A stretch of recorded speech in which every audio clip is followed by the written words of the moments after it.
keep forgetting to get my greasy hands all over the damn cell phone. And then, of course, this is what happens when you're broke ass media. What's up, good people? Mark Holmes here, and as always, I want to thank you all for watching, commenting, subscribing, and being part of the Joe Boo Sports Report. Without you guys, as well as you ladies, you know that this literally does not work. It's Friday night. We got our live stream out. My man DMV is live right now, so I can finish this. Gonna go definitely check him out and see what him and Space Cowboys got going on. We're going to be doing, oh my goodness, we're going to be doing some stuff with Funko, which is the bobblehead company, okay? I got a couple of bobbleheads that are actually made by them. I'm going to be getting actually a Roger Staubach special edition one. I've actually pre-ordered it and things, and we're going to be doing where we're going to have discounts and orders and stuff, and we may actually have a Joe Boo bobblehead doll. Joe Boo bobblehead doll. That will be cool. That will be cool. I will get a bunch of those and just give a bunch of them away. But anyway, regardless of that, we'll get into that stuff later. But we'll be able to get discounts and stuff on the merchandise and everything else. So, the Dallas Cowboys. The Dallas Cowboys. Late on a Friday, the Cowboys finally get into the free agent mix. The last team to get into the free agent mix. The thing about Stephen Jones is he doesn't bullshit you. He's going to tell you exactly what's going on. He done said you don't believe in building a team through free agents. You build through the draft. Well, the problem is with that philosophy, I understand what you're saying, but you have to understand that with 8 picks in the draft, as I look back from the 2019 draft where our first pick was Tristan Hill, who's had attitude problems and injury problems and hasn't been that good of a second round pick for us. Now, this is a contract year, it's his 4th year, and we'll see if he finally gets it in a contract year. But thus far, you can't say that he's a game changer. Now, Tony Pollard was in that draft. Tony Pollard's been pretty good, and maybe he should be a starter. The thing is when I was doing a live stream earlier today, and I've done 3 because there's been breaking news. The fact that the Cowboys finally signed somebody, you had to go live. And the fact that they're bringing back Leighton Vander Esch, you had to talk about this. What people were saying is, you're getting bent out of shape. We can, we got the draft, and we can fix the team with that. Well, we got drunk because we got Diggs in the 2nd round and CD Lamb in the 1st round the year before. And they came out and played pretty well their first year. Although I will say, Diggs did not get better until the second half of the season when he came back from injury, his rookie year. Now, the 2nd year, he was great. Micah Parsons came out the box playing well. But if you take our draft in totality, we got some good players that we look to have great things from this year, but we don't have guys that came out of the draft, with the exception of Micah Parsons, that you look and said, yeah, that guy's going to get us to Super Bowl. OC, he's a great pickup. I look for him to take a couple more steps forward this year, put on a little bit of weight and things, be a better player for us. But as a rookie, he's a role player. You can look at Novell Gallimore, his rookie year. He got better as the season went on, but he's not enough to go ahead and get us to the Super Bowl as a rookie. Unfortunately, last year he got slowed down because of the hyperextended elbow.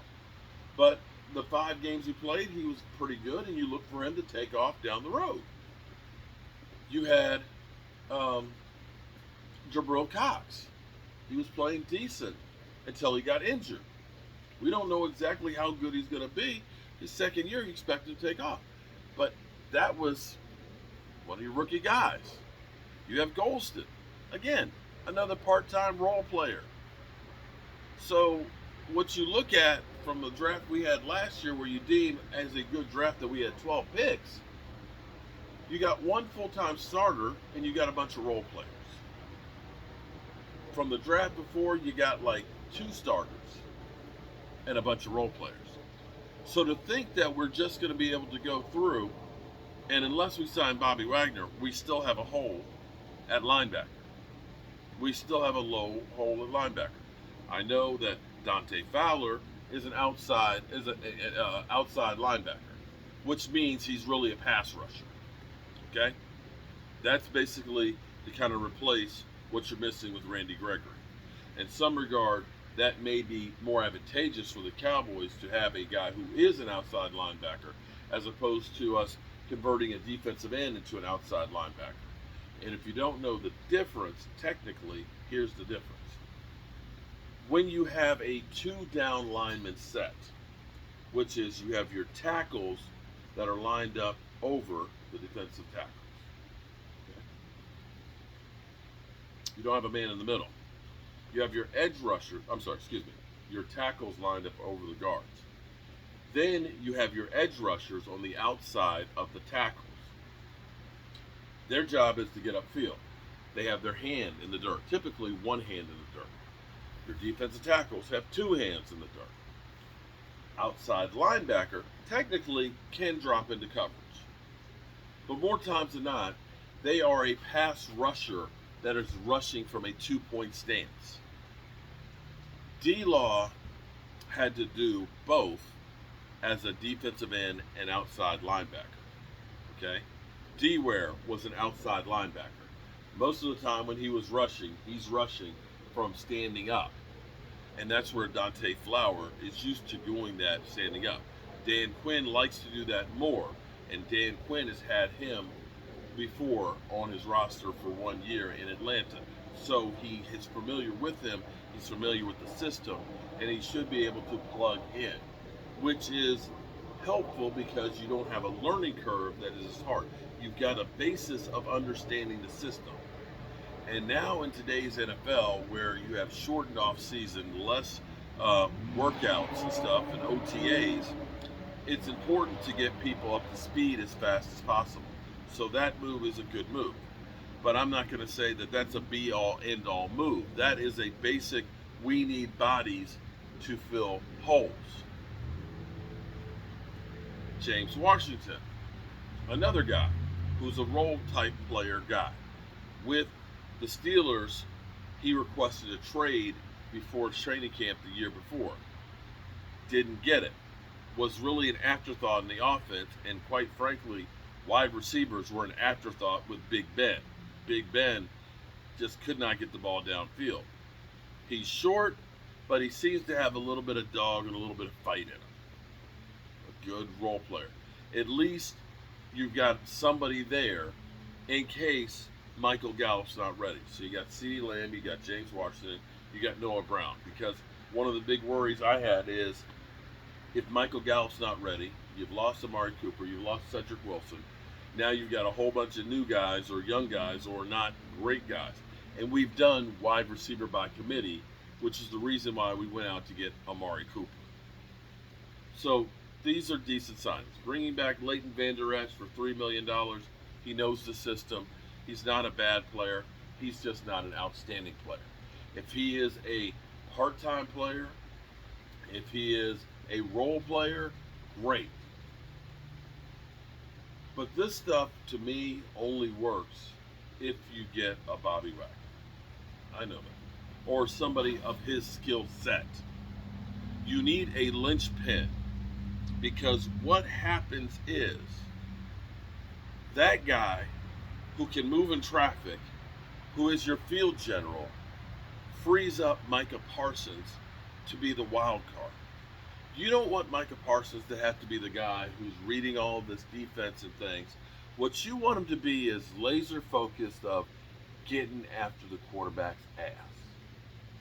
And see, what a lot of people don't understand is, and Stephen Jones definitely doesn't understand, that Jaron Kearse was calling out the defense, which allowed Micah Parsons to have one thing and one thing only to worry about.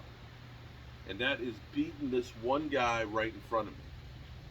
as that middle linebacker or the safety that's calling out the defense, you're directing all of the traffic and everybody out there. And that will, of course, get your mind busy with other things other than what move am I going to do to make this tackle look like shit, and how am I getting to that quarterback. And see, ultimately, that's what you want Micah Parsons to be. That wild card weapon, that guy that's going hunting for the quarterback. Can he be the middle linebacker? Sure. But see, we have got to stop the run, guys. We have got to get to the quarterback. We have got to be able to keep the receivers from having all that time to go ahead and get themselves open. Our problems are not complicated. It's stopping the run, protecting the quarterback, and being able to run the football. And unfortunately, losing Lyle Collins, losing Connor Williams, losing Amari Cooper, losing Cedric Wilson, losing Blake Jarwin. We need a tight end. We need a guard. I still say we need a center. Hell, I think we need an offensive tackle. Our offensive line needs to be completely rebuilt. You need a defensive lineman. You need probably another linebacker if you don't get Bobby Wagner. These are good moves, but there's nothing here that's really improving on what we had from last year. Other teams, they're improving their situation. Other teams are saying, we can kick that money down the road. I don't know what Stephen Jones is doing, why he's holding on to this money for dear life. But this is crazy. We must go ahead and get players here beyond the bottom basement shopping. Just have to. But at least they've made a start. So, Dante Fowler, James Washington, welcome to the Cowboys. And may you guys outperform your contracts. May you guys be guys that come next year this time. We're talking about keeping you guys as opposed to replacing you guys. Because I'm sick and tired of getting to know players that are here for so short of a time. Anyway, thank you guys for being here, for watching the channel, and being part of everything that is Joe Boo. And God willing, I'll see you guys tomorrow morning. And make sure you guys tell somebody you love that you love them tonight.